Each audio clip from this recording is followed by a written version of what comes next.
kenapa tidak salahnya sekarang pemerintah dan ahli-ahli digital dan hackers justru melindungi negara kita terhadap serangan hackers dari negara asing. Belum lama ini, Menteri BUMN Erick Thohir jadi salah satu korban dari aksi pencurian data pribadi oleh hacker yang menamakan diri Bjorka.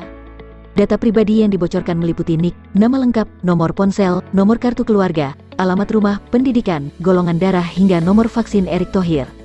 Terhadap aksi pembocoran data pribadi tersebut, Erick Thohir tidak menunjukkan sikap marah. Baginya data-data itu bersifat umum dan normal diketahui masyarakat umum sebab dirinya pejabat publik. Namun dengan adanya aksi tersebut, Erick mengemukakan beberapa hal penting yang layak menjadi pertimbangan kita bersama terutama pemerintah, ahli digital, dan para peretas. Pertama, munculnya aksi-aksi peretasan atau pembocoran data oleh hacker merupakan tindakan kriminal yang tidak bisa dibenarkan. Di sisi lain, Erick Thohir menilai potensi dan sumber daya manusia Indonesia luar biasa, khususnya ahli IT maupun digital. Namun kemampuan itu harus digunakan dengan positif, tidak kriminal atau melanggar aturan. Erick Thohir mengajak kepada para hacker untuk berdialog dengan baik, jika memang selama ini masih minimnya apresiasi terhadap mereka. Sebab itu, Erick menyebut ini menjadi kesempatan bagi pemerintah, ahli digital, dan para hacker untuk bergotong royong, mencegah peretasan dan menjaga kedaulatan digital di Indonesia. Erick Thohir berharap kerjasama pemerintah dengan hacker dapat berjalan seperti penanganan pandemi COVID-19 yang melibatkan pemerintah pusat, daerah, tokoh agama, dan tenaga kesehatan. Bagi Erick Thohir, kejahatan pencurian data tak ubahnya seperti tindak pencurian barang yang terjadi karena perkembangan zaman, dapat dilakukan berbagai pihak termasuk hacker negara asing. Pandangan Erick ini sangat penting. Dalam era digital ini, data-data penting masyarakat tersimpan secara digital. Namun betapapun ketat perlindungannya, selalu mungkin ada celah adanya kebocoran data. Sebab itu, pemerintah tidak bisa sendirian. Di titik ini, pendekatan atau strategi melibatkan aktor-aktor yang memiliki kompetensi dalam perlindungan informasi digital ini layak mendapat perhatian. Kedua, pandangan Erick sejatinya menyiratkan pentingnya kesadaran bersama untuk saling melindungi kedaulatan negara, kedaulatan digital nasional, sebab aksi peretasan yang mencuri data-data negara, sejatinya merugikan kita semua.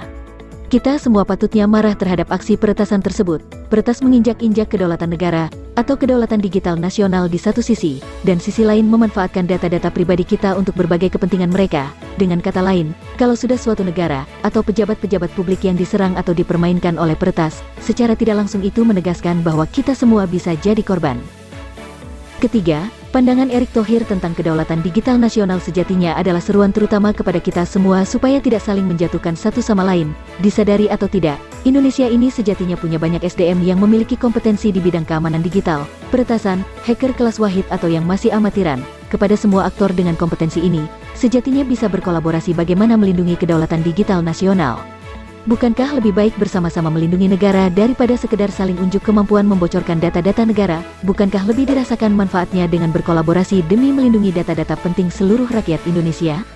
Dan yang harus juga kita sadari, apabila kedaulatan digital nasional kita diacak-acak, maka berarti kita sedang mempertontonkan kepada negara-negara lain betapa begitu banyak celah yang bisa diserang dari negara kita. Tentu kita tak ingin itu, kita belum terlambat untuk segera membenahi masalah ini.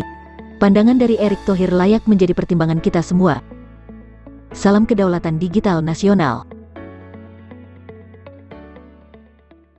Ya, seperti kemarin, data saya juga dibocorkan.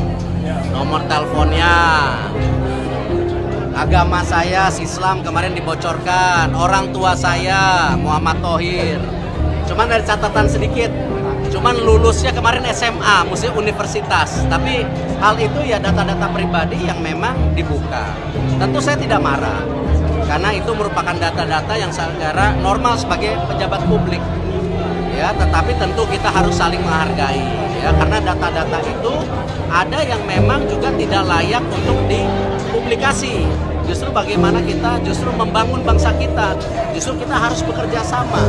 Seperti contohnya ketika saat COVID, pemerintah pusat, pemerintah daerah, tokoh agama, semua bekerja sama. Ya, ahli kesehatan. Nah, kenapa tidak salahnya sekarang pemerintah dan ahli-ahli digital dan hackers justru melindungi negara kita terhadap serangan hackers dari negara asing?